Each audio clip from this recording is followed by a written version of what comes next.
अपनी तो पाठशाला में आप सभी का एक बार फिर से स्वागत है। तो डियर स्टूडेंट्स, आज हम आप सबको एप्लीकेशन लिखना सिखाएंगे। हालांकि एप्लीकेशन तो आप सबको आता भी होगा, पर क्लास 10th में लेटर के ऑब्लिक या अथवा पर वे क्वेश्चन आते हैं। तो अगर आप वो न लिखना चाहते हो तो एप्लीकेशन लिखें। और एक स्टैंडर्ड क्वालिटी का एप्लीकेशंस कैसे लिखते हैं, आइए हम आप लोगों को सिखाते हैं। देखिए, एप्लीकेशन के सब्जेक्ट डिसाइड करते हैं कि वो स्टैंडर्ड क्वालिटी का है कि लो क्वालिटी का है। आप लोगों को बचपन से अगर आपका पेट दर्द कर रहा है, सर दर्द कर रहा है, तब भी आप I am suffering from fever लिखते चले आ रहे हो, है कि नहीं? And which is not good. अगर आपके घर में सत्यनारायण की कथा है तब वो सफरिंग फ्रॉम फीवर।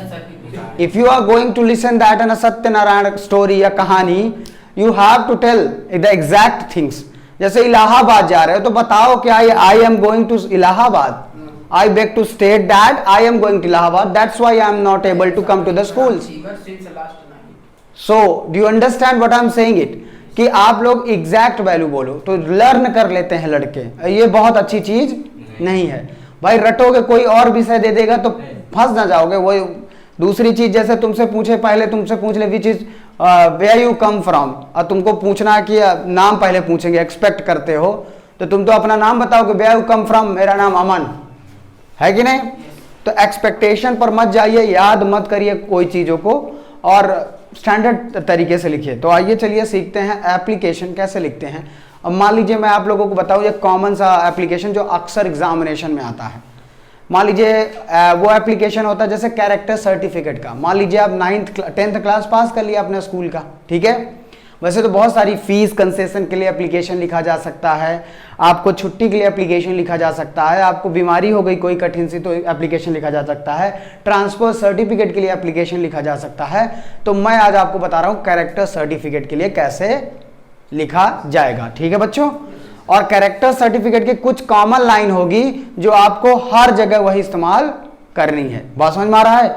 यानी कि बस विषय बदल जाएगा और बाकी चीजें वही रहेगी। देखो, इसमें भी एक चीज, पैटर्न का बड़ा इंपॉर्टेंट रोल होता है। सुंदर और साफ तरीके से लिखा जाता है। तो आइए शुरू करते हैं। लेफ्ट साइड से हम लिखेंगे पहले टू, क्या लिखते हैं? उसके बाद टी ओ जहां समाप्त होता है उसके जस्ट बाद हम लिखते हैं प्रिंसिपल को लिख रहे हैं तो T H E, principal, to the principal. अब ऑब्वियसली एप्लीकेशन लिख रहे हैं वो तो स्कूल के लिए लिख रहे हैं, प्रिंसिपल वहां पे उस स्कूल का एड्रेस लिखते हैं जस्ट बिफोर, बट टी के लाइन के नीचे से, ये नहीं कि द के नीचे से लिखना स्टार्ट करेंगे, ये ऊपर टी वाली लाइन से। तो क्या स्कूल का नाम है? मेरे जैसे स्कूल का नाम सन ब्राइट हायर सेकेंडरी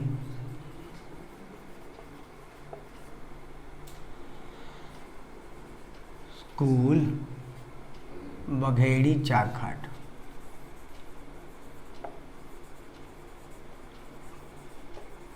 बस इतना साफ सुथरा आप एड्रेस लिख लेंगे जिसको आप भेज रहे हैं। बस कॉमन सी, इसमें सेंडर और रिसीविंग एड्रेस जैसी चीजें नहीं होती हैं। एप्लीकेशन में आपने उसको पता लिखा जिसको आपको लेटर्स लिखना है। उसके बाद अगला नंबर क्या आता है बच्चों? सब्जेक्ट आता है। सब्जेक्ट के पहले अगर आप एक चीज सीबीएसई बोर्ड के अकॉर्डिंग ऐड करना चाहते हैं तो डेट ऐड कर सकते हैं। क्या? कि आज की डेट कैसे, जैसे लेटर में थी। लेकिन आप अगर नहीं ऐड करना चाहते हैं तो नहीं ऐड करिए, लास्ट में हम डेट को लिख देंगे, ठीक है। तो अगला नंबर आता है सैल्यूटेशन, लिख लीजिए या सब्जेक्ट लिख लीजिए। तो इसमें हम सैल्यूटेशन लिखने लगे हैं तो रिस्पेक्टेड सर लिख लेंगे। क्या? देखो, लेटर में हम क्या लिखते थे? डियर, पर जब टीचर्स को लिखेंगे तो उसको वास्तविक रियलिटी में क्या देंगे? रिस्पेक्ट, ठीक है। ऑनरेबल भी लिख सकते हैं और रिस्पेक्टेड लिख सकते हैं, ठीक।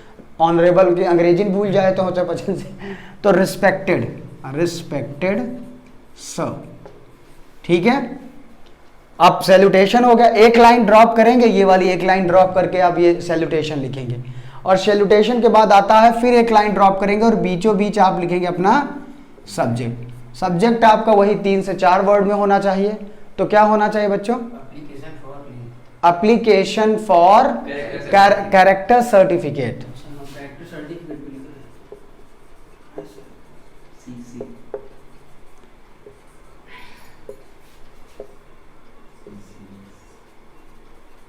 कैरेक्टर एक ही लाइन में लिखना बच्चों, लेकिन मेरे पास जगह नहीं है थोड़ी सी, इसलिए मैं क्या कर रहा हूँ, 2 लाइन का इस्तेमाल करता हूँ, इतने से ज़्यादा नहीं।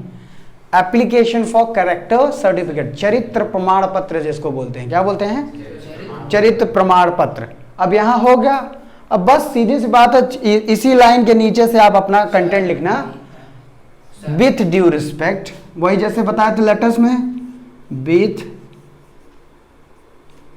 ड्यू टू रिस्पेक्ट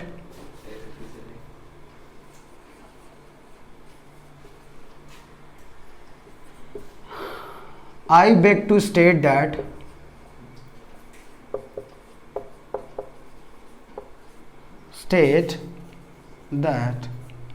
इतना बस कॉमन सी लाइन है, ये हर लेटर में आपको लिखना है, सॉरी हर एप्लीकेशन में डालना है।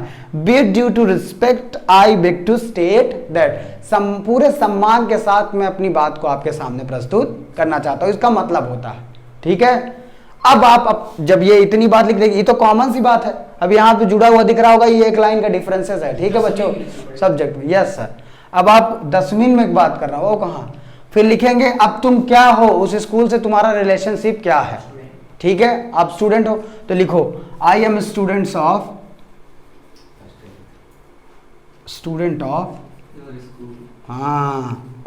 Students of class 10th 11th जो भी लिखना, 10th from your schools, from your school. ठीक है, इतना लिख लिए। उसके बाद लिखोगे I have to submitted character certificate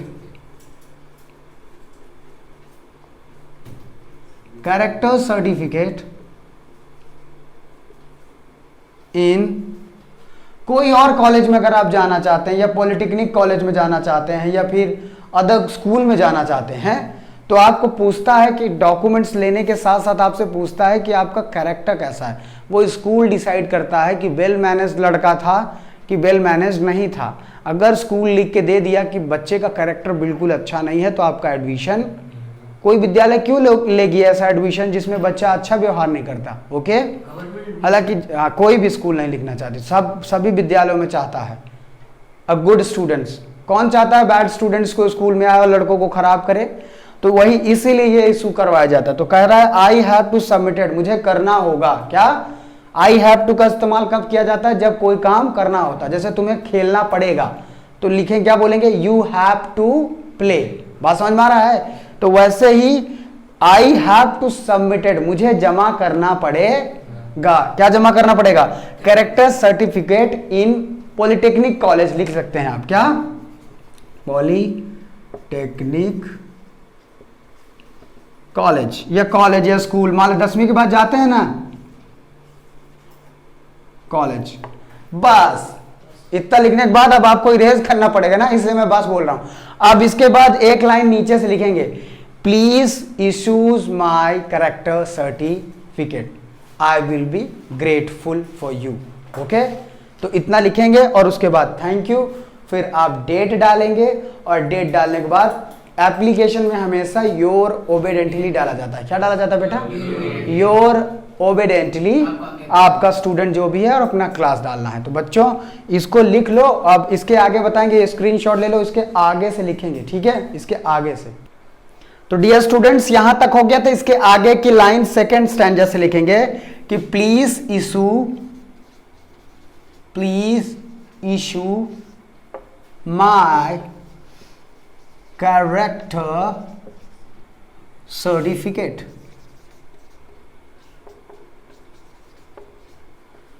I will be thankful to you, ऐसा लिख सकते हैं।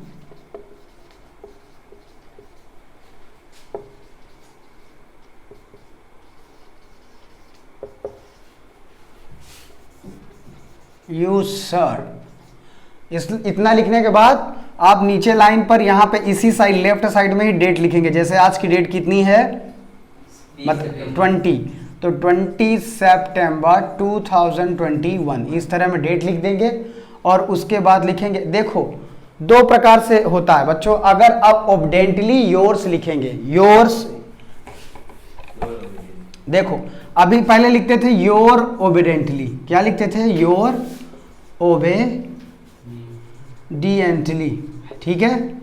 योर ओबेडिएंटली होता था मतलब आपका आज्ञाकारी शिष्य, ओबे माने कहना मानने वाला, ठीक है। अगर इसको उल्टा लिखना है तो ओबेडिएंटली पहले लिखना है तो योर्स बाद में हो जाएगा। क्या हो जाएगा? योर नहीं, योर्स हो जाएगा। बस इतना ही सा अंतर है। मान लीजिए लिखना है ओबेडिएंटली, ओबेडिएंटली तो योर्स हो जाएगा, और पैसे लिखेंगे तो योर ओबेडिएंटली, ठीक है। Do you understand what I am saying it? मतलब कहीं कहीं आपको ऐसा मिल सकता है कि ओबेडिएंटली योर्स लिखा हो, तो उसके बाद आप अपना नाम डाल देंगे। आप अपना नाम क्या डालेंगे? जो भी नाम डालना हो, अंशल चतुर्वेदी, अंशल बनर्जी, जो भी हो, और क्लास भी डाल देंगे, क्लास 10, बस खत्म, दैट्स ऑल। समझे हो?